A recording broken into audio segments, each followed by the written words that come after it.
In this lesson, we're going to solve absolute value equations.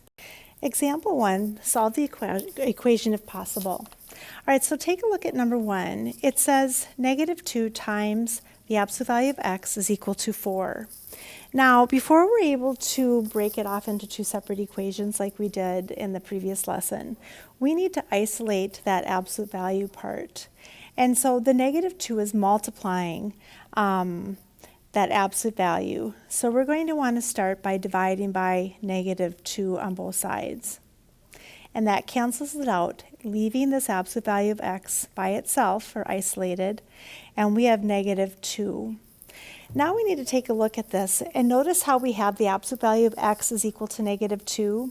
And remember we said that the absolute value of a number cannot be equal to a negative number. Absolute value of something always has to be positive because it's measuring the distance away from 0 something is. So because we got this -2, we're going to say no solution.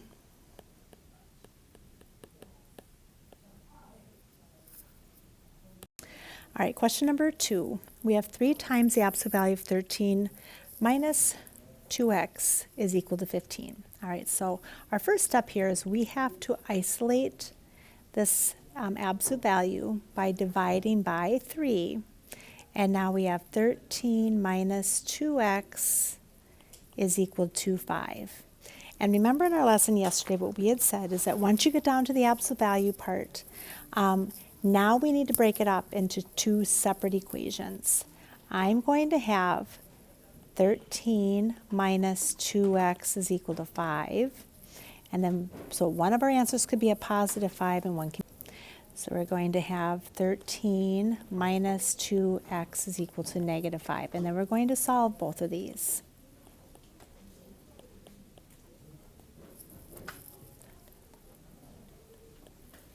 All right. So now we're going to divide by a -2. And our first answer, x is going to be equal to positive 4. And then we'll solve it again. And we have -2x is equal to -18. And we'll divide by -2. And x is going to be equal to positive 9. And now if I went back up there and I plugged those in, we would find that both of those solutions would work. All right, so number 3, we have the absolute value of 2x minus 1 plus 4 is equal to 3. So again, we want to start here by isolating this absolute value part. This part right here has to be by itself before you can separate it into two separate equations. So we want to start by minusing the 4, minusing the 4. And so we have the absolute value of 2x minus 1 is equal to -1. Well, now notice now how the absolute value is all by itself, and we have a negative number right here.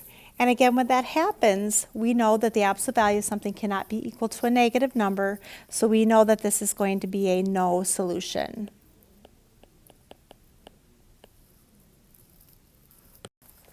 All right, number 4, we have -2 times the absolute value of 4x plus 2 is equal to -4.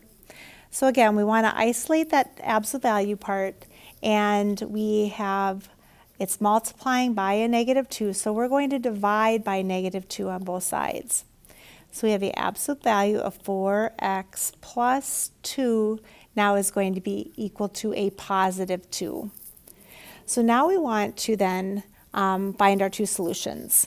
So we're going to then come down and we're going to make it into the two equations. We have 4x plus 2 is equal to positive 2, and then we have 4x plus 2 is equal to -2.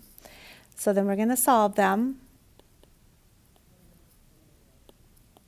And 4x then is equal to 0, and we have x is going to be equal to 0 is one of our solutions.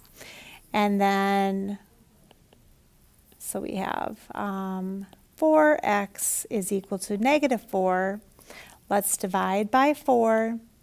And then x is going to be equal to, -1. So our two solutions are x is equal to 0 and x is equal to -1. All right, so we have 2 times the absolute value of x minus 1 minus 5 is equal to 9. So we want to start here by, again, isolating the absolute value part. And if you were to have like an equation like this, 2x minus 5 is equal to 9, well, we would start by adding the 5. And the same goes for one like this.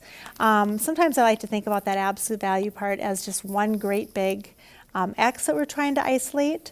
So we're going to start by undoing the minus 5 by adding 5 on both sides.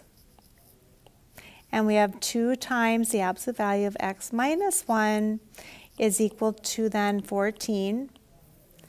Now we need to divide by 2 because it's multiplying. So we'll divide by 2. And now we have the absolute value of x minus 1 is equal to then 7. And so now is where we can then divide it into the 2 separate equations. X minus 1 is equal to 7. X minus 1 is equal to negative 7. And we're going to add the 1. And x is equal to 8. And then add the 1. And x is equal to negative 6. All right, so one last one. And again, we're going to start by undoing the minus 5. So we're going to add 5 on both sides. And we have negative 3 times the absolute value of 3x minus 7 is equal to 9. So now we're going to divide by a negative 3. Oops, and now notice what's happening here. We have the absolute value of 3x minus 7 is equal to a negative 3. And now notice, now we've isolated the absolute value part, and we have a negative answer. And so again, this one is going to be a no solution. So in this lesson, we continued solving absolute value equations.